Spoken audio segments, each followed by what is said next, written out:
Hello friends, next study centre पर आपका स्वागत है। आज से हम लोग बिहार स्पेशल मॉडर्न हिस्ट्री का टॉपिक वाइज अध्ययन करेंगे, जिसका प्रथम वीडियो बिहार में यूरोपीय कंपनी का आगमन से है। तो आज हम लोग बिहार में यूरोपीय कंपनी का आगमन के बारे में विस्तृत विवरण देखेंगे, जो बीपीएससी प्रीलिम्स तथा मेंस के लिए काफ़ी इम्पोर्टेंट होंगे।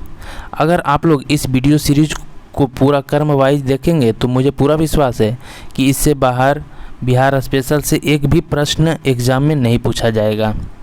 तो दोस्तों, हम लोग स्टार्ट करते हैं। सबसे पहले हम लोग सभी यूरोपीय कंपनी का संक्षिप्त विवरण देखेंगे, फिर सभी को एक एक करके अध्ययन करेंगे।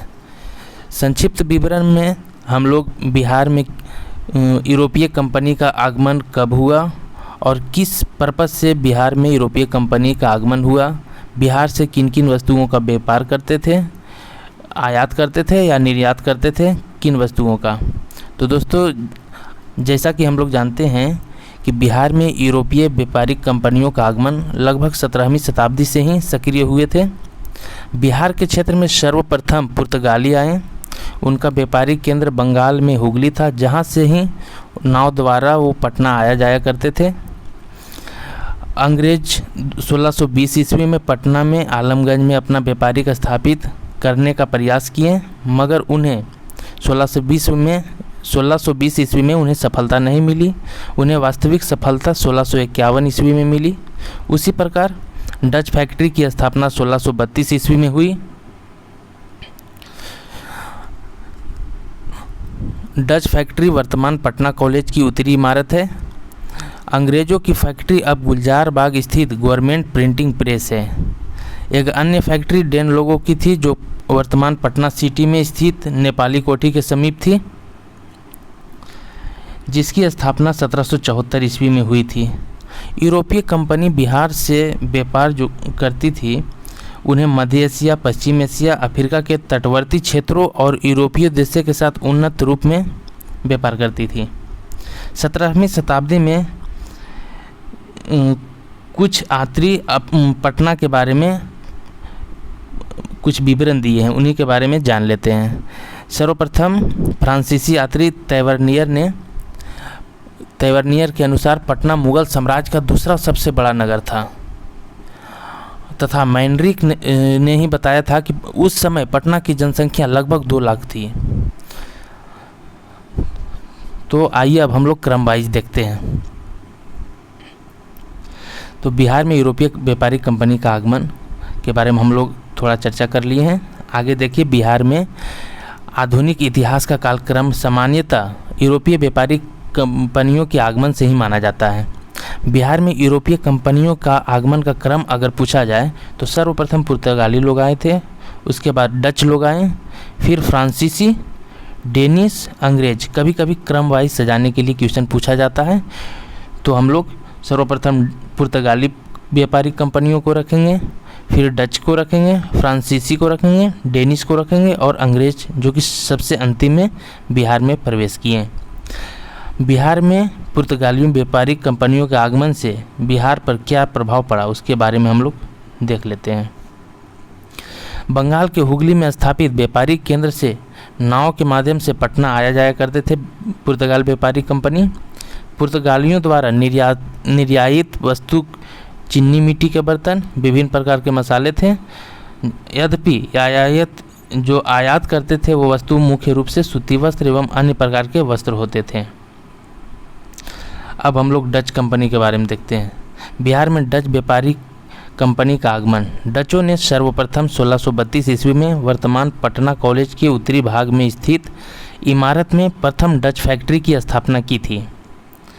इनकी रुझान सोरे के व्यापार की तरफ था। इसके अलावा चीनी, अफीम एवं सूती वस्त्र के व्यापार में भी इनकी काफ़ी अभिरुचि थी। बंगाल, बिहार एवं उड़ीसा में व्यापार करने हेतु डच प्रधान नाथियस वैगडेन वरुक ने औरंगजेब से 1662 ईस्वी में फरमान प्राप्त किए थे। आगे हम लोग बिहार में फ्रांसीसी व्यापारियों का आगमन के बारे में जानते हैं। बिहार में फ्रांसीसी कंपनी का अस्तित्व पटना में 1734 ईस्वी में माल गोदाम की स्थापना से माना जाता है। इनका मुख्य उद्देश्य बिहार से सोरा प्राप्त करके अपने व्यापार को उन्नत बनाना था। फ्रांसीसी कंपनी का प्रमुख एम जियानला बंगाल छोड़कर 2 मई 1757 ईस्वी को बिहार के भागलपुर तथा 3 जून 1757 को पटना पहुँचे। और कुछ डेनिश के बारे में हम लोग जानते हैं। बिहार में डेनिश व्यापारियों का आगमन। सर्वप्रथम बिहार के पटना में डेनिश फैक्ट्री की स्थापना 1774-75 मान सकते हैं में हुई थी। ये मुख्यतः सोरे के व्यापार करते थे। अधिकांशतः कंपनी जो बिहार से व्यापार करते थे उसमें अधिकांशतः सोरा, चीनी मिट्टी यही सब का व्यापार किया करते थे और सूती वस्त्र का। Last but not least, Bihar में अंग्रेज ईस्ट इंडिया कंपनी का आगमन। पटना में ईस्ट इंडिया कंपनी के प्रमुख के रूप में 1664 ईस्वी में जॉब चार्नॉ को नियुक्त किया गया है। ये क्वेश्चन बार बार पूछा जाता है कि ईस्ट इंडिया कंपनी के प्रमुख के रूप में 1664 ईस्वी में किसे नियुक्त किया गया था, तो ये थे जॉब चार्नॉ। वही ईस्ट इंडिया कंपनी का अस्थायी गोदाम 1691 ईस्वी में पटना के गुलजार बाग में स्थापित हुआ। 1691 नहीं, 1651 ईस्वी में, 1651। दोस्तों, तो यहाँ से हम लोग कुछ इम्पोर्टेंट प्रश्न देख लेते हैं इस टॉपिक से, जो कि आगामी एग्जाम के लिए बहुत ही इम्पोर्टेंट होंगे। पहला क्वेश्चन है, बिहार में डेन व्यापारियों ने कहाँ अपना व्यापारिक कोठी खोला? तो डेन व्यापारियों ने पटना सिटी में अपना व्यापारिक कोठी खोले हैं, जिसको नेपाली कोठी भी कहा जाता था। दूसरा क्वेश्चन है, बिहार के पटना में माल गोदाम की स्थापना फ्रांसीसियों ने कब की थी? तो फ्रांसीसियों ने 1734 ईस्वी में माल गोदाम की स्थापना की थी। इसी के माध्यम से माना जाता है कि फ्रांसीसी कंपनियों का बिहार में स्थापना हुआ। किस अंग्रेज यात्री ने बिहार में 1670 से 71 में जो भीषण अकाल हुआ था उसी का चर्चा किया है? तो ये जॉन मार्शल। अंग्रेज यात्री पीटर मूडी किस मुगल शासक के समय बिहार आया था? तो ये शाहजहाँ के समय में पीटर मूडी बिहार आया था। अगर हम अंग्रेज यात्री मार्शल और पीटर के बारे में जाने तो इन्होंने पटना के बारे में बोला था कि पटना की समृद्धि और यहाँ के अमीर वर्ग एवं ऐश्वर्यपूर्ण जीवन की चर्चा बहुत अच्छे तरीके से किए थे। 5वां क्वेश्चन हम लोग देखते हैं, अंग्रेजों ने पटना में अपनी फैक्ट्री किस मुगल शासक के शासनकाल में स्थापित किए थे? तो शाहजहाँ के शासनकाल में स्थापित किए थे, क्योंकि अंग्रेजों ने 1620 ईस्वी में व्यापारिक कंपनी स्थापित करने का प्रयास किए थे बिहार में, लेकिन उन्हें वास्तविक सफलता 1651 ईस्वी में मिली। अगला क्वेश्चन है, अंग्रेजों ने 1620 में बिहार में सर्वप्रथम कहाँ अपनी व्यापारिक केंद्र स्थापित करने का प्रयास किया था? देखिए क्वेश्चन आ ही गया। तो आलमगंज पटना में किया था, लेकिन उन्हें वास्तविक सफलता 1651 में मिली। 1951 नहीं, 1651 ईस्वी में मिली थी। पटना सिटी में डेन लोगों ने अपनी फैक्ट्री की स्थापना कब की? 1774 ईस्वी में। आगे हम लोग देखते हैं, 8वां क्वेश्चन है, बिहार में डच फैक्ट्री की स्थापना कब हुई? तो डच फैक्ट्री को ही हॉलैंड या नीदरलैंड की कंपनी भी कह सकते हैं। तो 1632 ईस्वी में बिहार में डच फैक्ट्री की स्थापना हुई।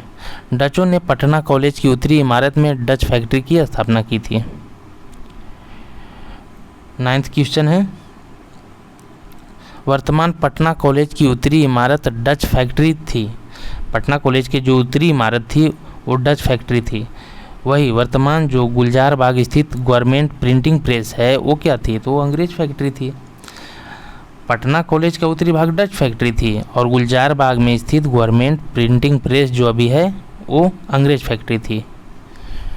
तो दोस्तों, आज बिहार स्पेशल का प्रथम वीडियो यहीं समाप्त करते हैं। नेक्स्ट टॉपिक का वीडियो जल्द ही इस चैनल पे अपलोड कर दिया जाएगा।